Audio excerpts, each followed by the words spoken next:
Sup fuckers, Accolonn here, and welcome back to another speculation video, this time looking at Azeroth.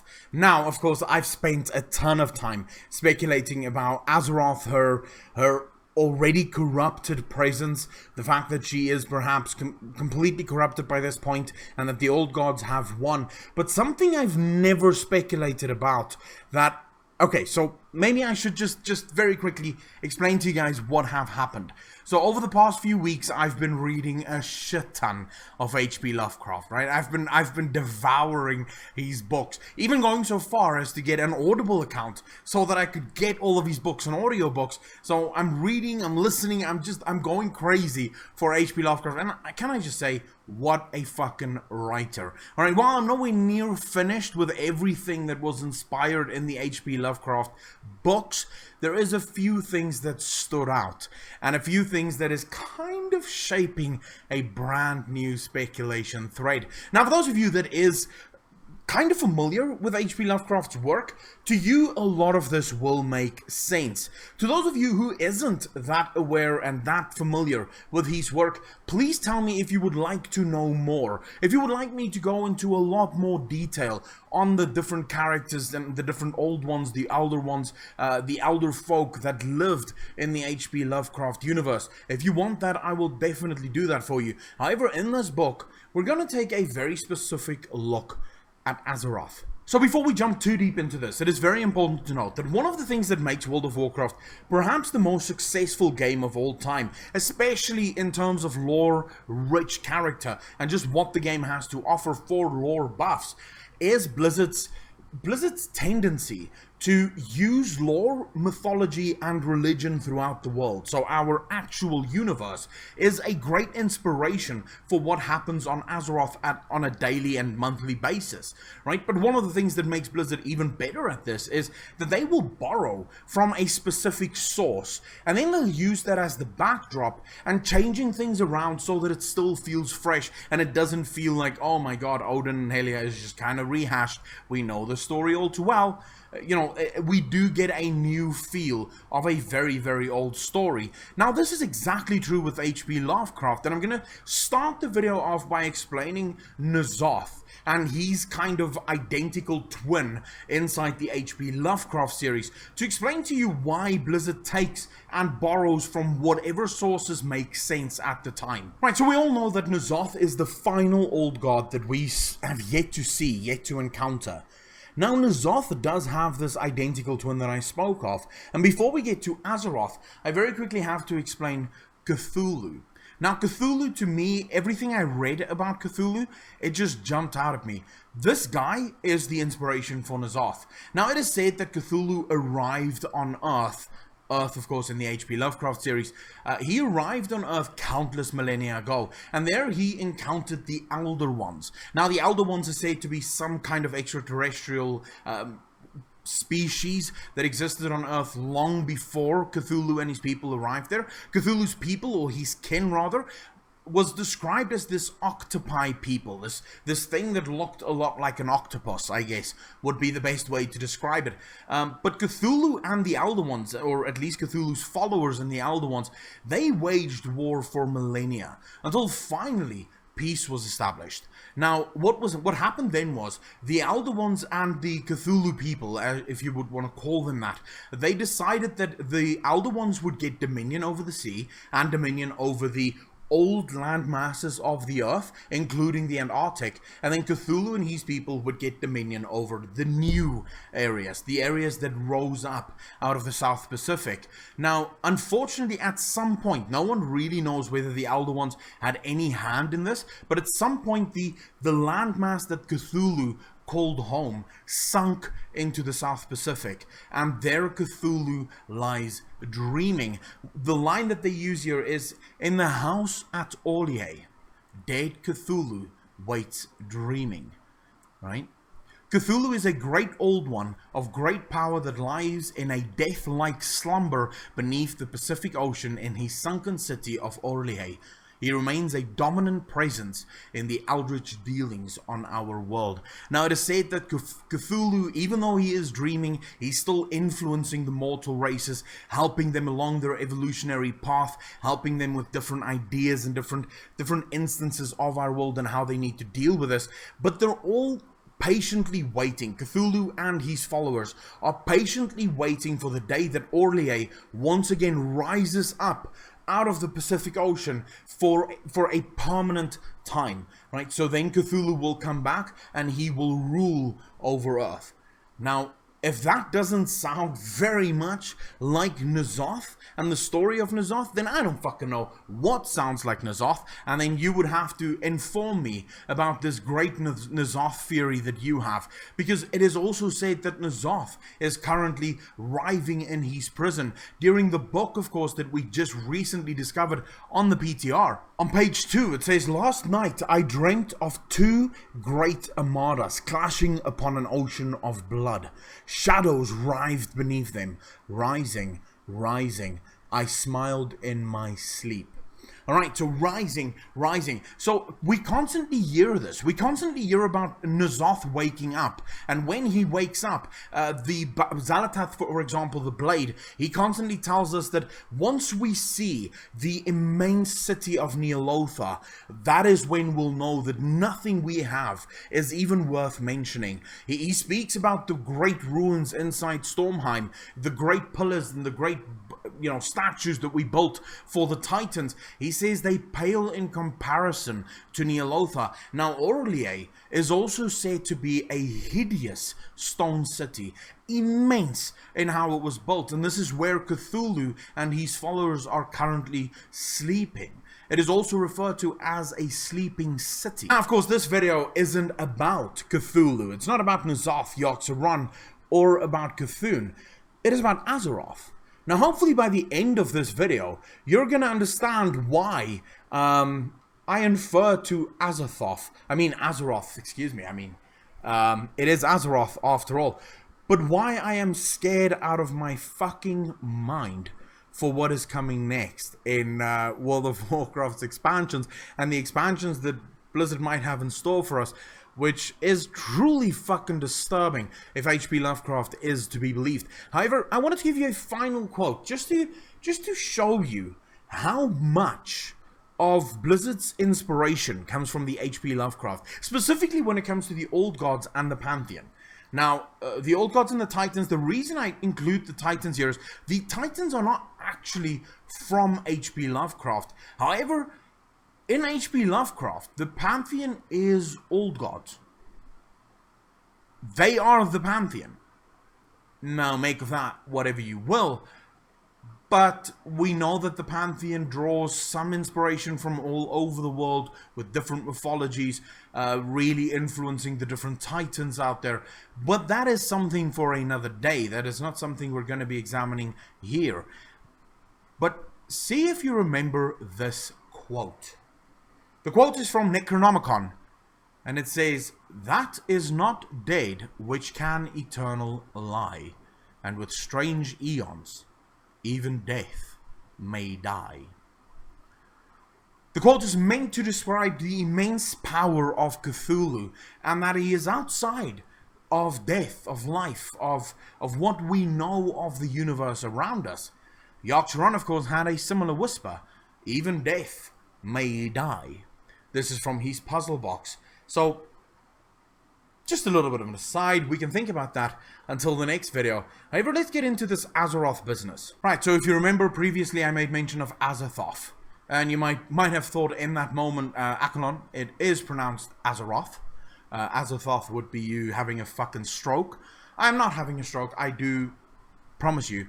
Hopefully I don't think I am. But, Azathoth, of course, is something much scarier than what Azeroth is at this point. Might not be, though. Alright, so for those of you who don't know what Azathoth is said to be the blind idiot god, nuclear chaos, demon sultan, abyssal idiot. But it's not idiot as how we would use it. Right? It doesn't mean that Azathoth is stupid, or that Azathoth doesn't know what's going on. Azathoth is the most powerful of all beings. Of all the greater old ones, Azathoth is the ruler. He is said to be in the center of infinity and of chaos. It is said that he literally dreams us. We are the results of his dreams. If Azathoth were to wake up, we would instantly cease to exist. That is how powerful he is. It is said that in his court there is demonic flutes and older ones dancing around him to keep him asleep, so that everything can continue as it should be. The quote is as follows: "Outside the ordered universe is that amorphous blight of nethermost confusion, which blasphemes and bubbles at the center of all infinity, the boundless demon sultan Azathoth, whose name no lips dare speak aloud, and who gnaws hungrily and inconceivable unlighted chambers beyond time and space, amidst the muffled, maddening beating of vile drums and thin, monotonous whine of accursed flutes."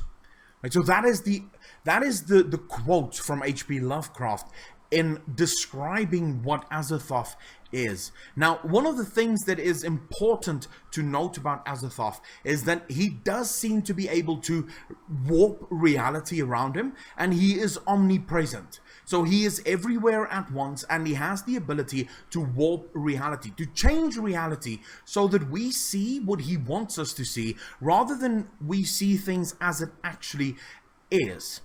It is also mentioned, just very quickly by the way, that Nyarlathotep, of course, being the guy that we right now believe to be Rathian, that Nyarlathotep is his son. He's the offspring of Azathoth. Cthulhu would be his great-great-grandson. Now, could it be that Azathoth is in fact Azeroth? This, of course, would make sense in very many ways. If Azathoth is that powerful, if Azeroth, rather, is that powerful, if Azeroth is the ruler of the old ones, of the old gods, of that which cannot die, and Azeroth has the ability to warp reality, she'd be able to show the Titans that she's a Titan. She's a nascent Titan sleeping, and they should not disturb her. It would also make a ton of the Whispers make a hell of a lot more sense once we believe that she's not only corrupted, she's the source of all corruption. Now, I want you to think about a few things as that kind of sinks in. Sargeras learns about the Void Lords, and this scares the living fuck out of him, let's be very honest. He then gets to a planet, and he finds these old gods there, and once he starts interrogating essentially the demons on that planet, he learns of what the old gods want. And this scares the living crap out of him. As he senses the power of this Titan being corrupted by the old gods, he realizes that this thing must be destroyed. If this thing wakes up, the entire pantheon is fucked. And with one swoop of his sword, just goes fucking blah, done. We can move on. Agramor, of course, at this point is outraged, runs back to the Pantheon, obviously Sargeras right on his fucking heels. They try and explain to the Pantheon what just fucking happened. The rest of the Pantheon is outraged, telling Sargeras he needs to shut the fuck up, sit down, he can't do that again, bad boy, sit in the corner and think about what the fuck you just did. Sargeras says, nah, fuck that, I don't have time for this. I have a universe to destroy, thank you very much, and he fucks off. He goes to the prison world of Mordoom, he unleashes the demons there, gets absolutely fucking wrecked by the foul energies in there, saying that his body got kind of warped into this demonic, foul, chaotic hatred thing. Of course, in the video here, there's no foul, it's more of a light color, but anyways, that's a speculation for a whole different video. The Pantheon finds out about what Sargeras is actually trying to do, and at the time they already learned about Azeroth. Of course, they had that whole nasty business with ripping Yoursolosquad out of Azeroth. That didn't go too well, so they decided, fuck it, not against her will again. We'll just leave it for now. How about we don't fuck around with it anymore? We'll just imprison all the old ones on this planet. They go to Sargeras, they tell him about everything that's happened, and Sargeras says, nah, fuck it, Agramor, get the hell out of my way. The rest of you, back to from whence you came. killed all of them, although he didn't kill them in a final moment. They managed to escape. How Sargeras, by the way, got their essences, that is beyond us. It's something that wasn't explained at all, but that's not important right now. What is important is the fact that we now have a fully functioning pantheon again, of course, and they're going to be absolutely no help to us in the future. But Sargeras then decides to what? Stop destroying the entire universe, instead corrupt another titan, call that one Argus the Unmaker, for some fucking reason giving him a name, but anyways, he is Argus the Unmaker now, and then Sargeras decides to go visit Azeroth, and on a whim just stick a fucking sword in her, just to end it all. But we kind of forget the moment where Sargeras fell through the core of Azeroth, where he was summoned to our world but didn't quite make it, and then took a dive, and Azeroth looked at him with one of her eyes. Since then, every single foul-touched creature has damage to one of their eyes. It seems to be a theme throughout the entire Tomb of Sargeras. It is a theme throughout Sargeras' Burning Legion. The eyes are consistently damaged of his higher generals. Why is this? Why is he consistently damaging their eyes? Could it be that in the moment he saw Azeroth, he realized that she is not a titan. She is something so much more dangerous than that. It's not even a case of Azeroth being corrupted. It is a case of Azeroth is the fucking corruption. If she were to wake up, we would all be fucked. Now, of course, Azeroth doesn't have to be Azathoth. She doesn't have to be a great old one. But she could be a mixture of something we've never seen before. Remember, the way Titans are made, and I'm gonna grossly oversimplify this now, just so that we can skip past this, because this is not actually about that, but it's energy, essentially, that finds a star where it's warm, and then matter forms around it, and this energy is then eventually born into a Titan. It is never ever explicitly stated that this energy is good or bad. It is simply energy, and the energy will eventually become a Titan. What happens if this energy is a mixture of light and void? If this energy is in fact good and evil incarnate? What happens then? Now, I want to direct your attention to one more thing. If we were to talk about Cthulhu and say that Cthulhu is N'Zoth, but we take it even further and say N'Zoth is the offspring of Azeroth, that helps make a shit ton of sense out of why Azeroth has not yet woken up.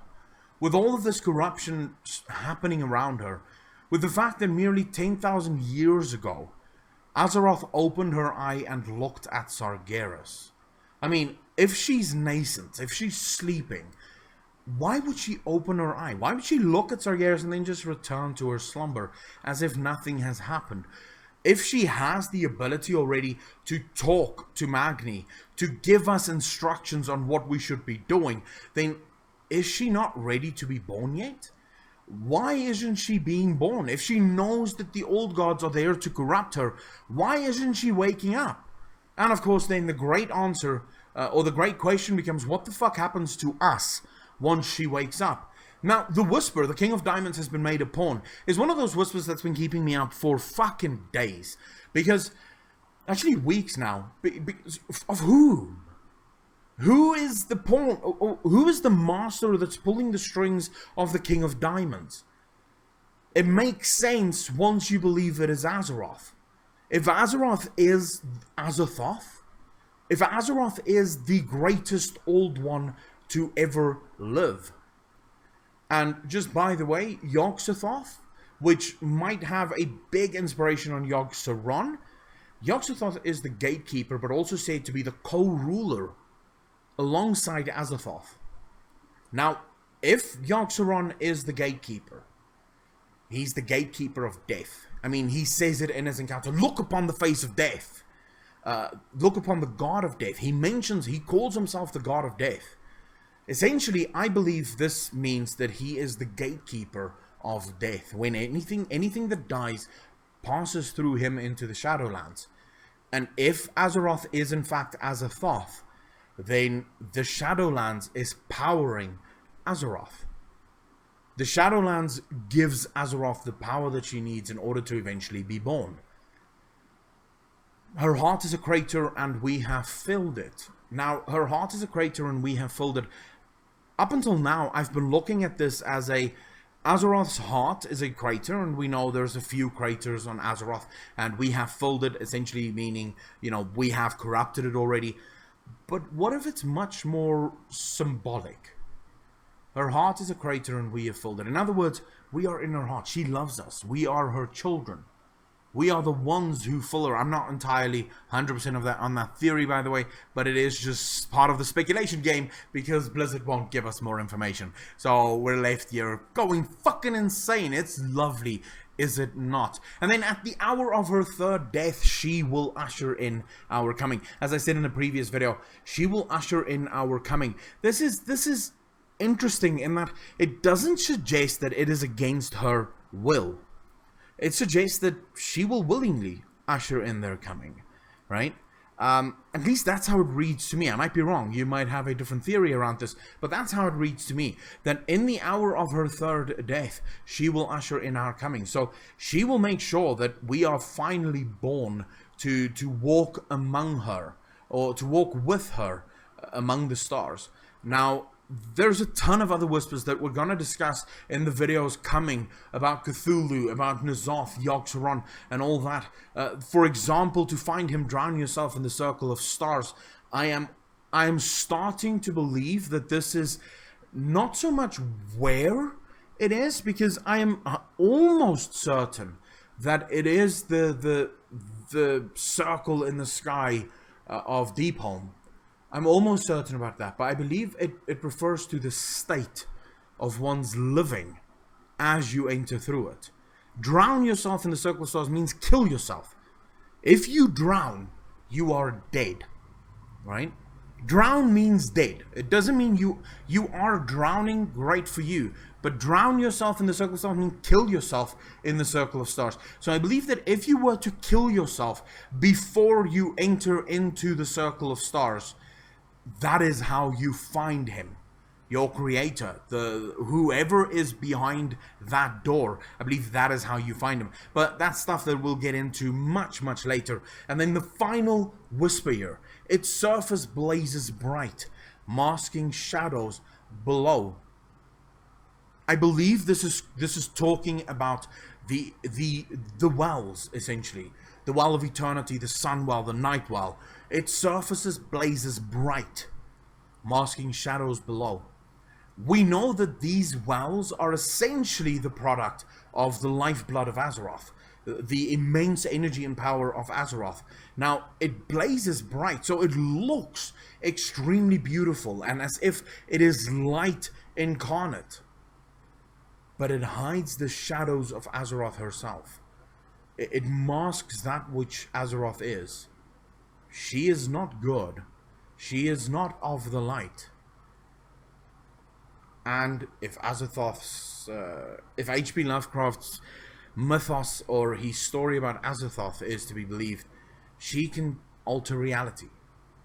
She can ensure that we see what she wants us to see, instead of seeing things as it is. The final whisper is a whisper that was never used, and to this day we don't know why Blizzard sometimes remove whispers or remove lines from the game.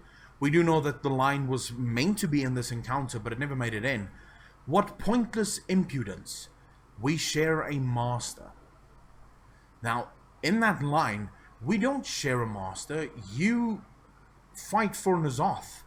We want to kill N'Zoth. So how exactly is that us sharing a master? However, if N'Zoth serves Azeroth, we serve Azeroth. So that line makes complete sense. Now, if Blizzard wanted to ensure that we don't uncover too much too quickly, that would be a good way to do it. Put it in, just to tease us, and then make it unused, just to say, of course, that's not what we meant. Then guys, if you like this video, like this one, hit that like button, hit that subscribe button, let me know in the comment section below exactly what you think of this video. Do you agree, disagree? Are there points where you go, yeah, I can definitely see that, and fuck no, that's crazy? I'd love to hear your thoughts in the comment section below. If you dislike this video, hit that dislike button, let me know in the comment section below exactly why you dislike this video. Maybe you just like my voice, my face, my hair, my beard, or the fact that I'm fat. Whatever you want to dislike, you can dislike whatever the hell you want. This is the internet, of course, and your opinion on the internet matters. So let me know in that comment section below. Then to all of the patrons over on Patreon, thank you so much for your monthly pledges. It means the world to me. It allowed me to take a few days off after Christmas just to get everything in place and allow me to focus a little bit on the Twitch streaming, which I haven't been doing as much as I want to, which I promise I will do a hell of a lot more of. So thank you so much to everyone that keeps donating over on PayPal. Thank you so much for those donations. It means the world to me. We are so close to getting that CPU, the i7 Coffee Lake, hopefully. But I will keep you guys updated and obviously an unboxing as soon as that thing is ready to be installed, essentially, and obviously I'll tell you guys when I'm going to be purchasing it. If you want to make a contribution to this channel a little bit more directly, links as always in the description down below. However, if you feel like a fat fuck on the internet doesn't deserve your money, don't give me your money. The only thing I ask for is that you subscribe to this channel, hit like, and share this video around with as many people as possible. That is the only thing I ask for. Guys, thank you so much for watching. My name is Accolonn. As always, I will see you guys very shortly with some more World of Warcraft speculation. Bye-bye, guys.